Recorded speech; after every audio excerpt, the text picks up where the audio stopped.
அண்ணே அண்ணே எங்கடி?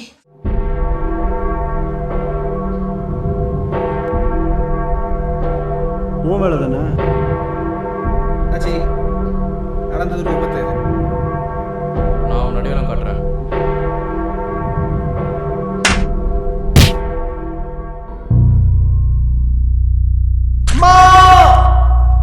அண்ணன் கண்டிப்பா வந்துடும். அம்மா நீ போயிட்டு வாழம்மா சொன்னதுக்கு அப்புறம் தான் நான் கண்ணே மூடுவேன்.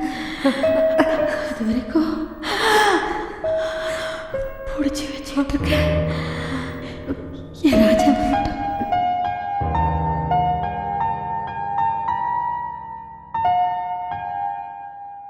அம்மா, நீயே நடிச்சு டைரக்ஷன் பண்ண அந்த பிட்டு படம் எப்போ ரிலீஸு?